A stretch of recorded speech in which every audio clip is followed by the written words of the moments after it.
Une brève histoire du hacking. Bonjour Rémi Février. Bonjour. Rémi Février, vous êtes maître de conférence du CNAM, Conservatoire national des arts et métiers. Vous êtes membre de l'équipe sécurité défense, donc ESD, et vous êtes ancien officier supérieur de la gendarmerie nationale. Brève histoire du hacking avec vous. Alors, le hacking d'abord, qu'est-ce que ça veut dire hacking ? Alors justement, c'est un terme qui a été évolutif. D'ailleurs, je vais commencer, Jean-Philippe, par vous poser une question. D'après vous, quand a eu lieu le premier hacking de l'histoire ? Je dirais années 50, années 40, peut-être en lien avec la guerre, non ? Un petit peu avant, 1903. En 1903, vous avez quelqu'un qui, lors d'une démonstration de Morse, de télégraphe Morse par Fleming, a trouvé le moyen d'insulter Fleming en Morse. Donc ça veut dire qu'il s'est branché sur le télégraphe pour insulter Fleming en Morse. Ça relève du vice profond, quand même. Apprendre le Morse pour insulter, c'est quand même quelque chose d'étonnant. Donc en gros, on considère que c'est le premier hacking de l'histoire. Et après, évidemment, ça n'a jamais arrêté. Par contre, il y a eu un changement de paradigme, mais qui est bien involontaire. Au début, les hackers, contrairement à l'image qu'on en a aujourd'hui, c'était les meilleurs programmeurs.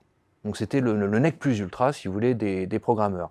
Et de proche en proche, c'est devenu un terme péjoratif. D'ailleurs, peu de gens le savent, mais le terme de hacker provient, à l'origine, alors, il y a plusieurs versions, mais c'est celle qui recueille le plus l'assentiment, des membres du club de train électrique du MIT.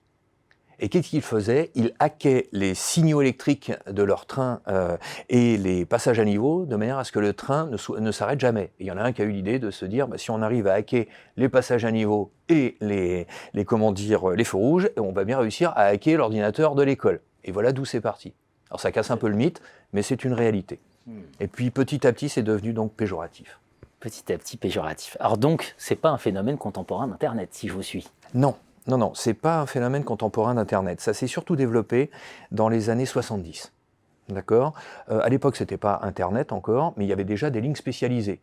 Vous savez, en France, à l'époque, au milieu des années 70, vous avez eu quelqu'un qui a été serré par la DST, la Direction de la Surveillance du Territoire, l'ancêtre de la DGSI, parce qu'avec un Minitel, il avait trouvé le moyen de pénétrer des sites qu'il ne fallait pas pénétrer. Donc vous voyez, c'est bien avant Internet. Et donc, en gros, ce qui s'est passé, c'est que vous aviez des communautés de hackers qui hackaient le laboratoire de Los Alamos, par exemple, le laboratoire nucléaire aux États-Unis, la NASA, le FBI, c'était comme des trophées. Mais c'est bien avant Internet, il y avait des communautés de hackers. Mais là où il y a une véritable rupture, c'est après le film War Games. Vous l'avez connu, Jean-Philippe, comme moi quand on était petit.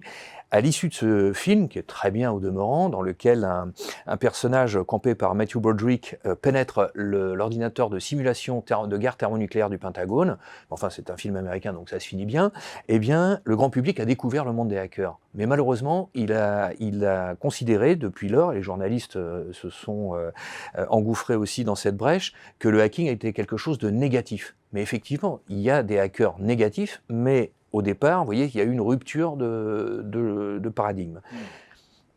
Si on voulait établir rapidement une typologie des hackers, eh bien on va reprendre le plus célèbre, c'est les black hat, grey hat et white hat. Alors peu de gens connaissent l'origine de ce terme. C'est tout simplement le western. Parce que dans un western, le shérif, en tout cas le good guy, a toujours un chapeau blanc. Et le méchant, j'ai regardé, et effectivement c'est toujours la même chose, a toujours un chapeau noir. Donc le chapeau noir, c'est le vrai hacker, le vrai pirate, celui qui s'introduit dans les systèmes pour voler des informations ou les détruire. Le white hat, comme moi par exemple, eh bien c'est quelqu'un qui va pénétrer les systèmes, mais uniquement sur la demande de l'organisation. D'accord ? Pour le but d'améliorer la sécurité. C'est ce qu'on appelle les pen testers. Et puis, on a évidemment les gens qui sont entre les deux, les grey hats, qui eux vont pénétrer les systèmes souvent par jeu, mais qui vont prévenir le DSI qu'ils ont réussi à pénétrer son système. La zone grise. Voilà. La zone grise. Les cibles et les dégâts potentiels des hackers. Alors là, c'est quelque chose là-dessus ? Ça peut être absolument immense. Immense. D'ailleurs, il y a différents types de hackers. Il y a des mafias, il y a des services de renseignement, il y a des groupes de hackers, des communautés. Les cibles, c'est à peu près toute organisation. Ça peut aller jusqu'à une personne privée. D'accord ? Dans le cas d'activistes, c'est-à-dire de hackers à visée politique, qui considèrent qu'une personne s'est mal comportée. Mais les dégâts peuvent être considérables pour des services publics ou pour des entreprises. Ça peut aller jusqu'à détruire l'avantage concurrentiel d'une entreprise, voire la mettre en faillite. Le hacking, en tout cas, un sujet à surveiller de près, voilà, y compris en recherche. Merci Rémi Février. Merci.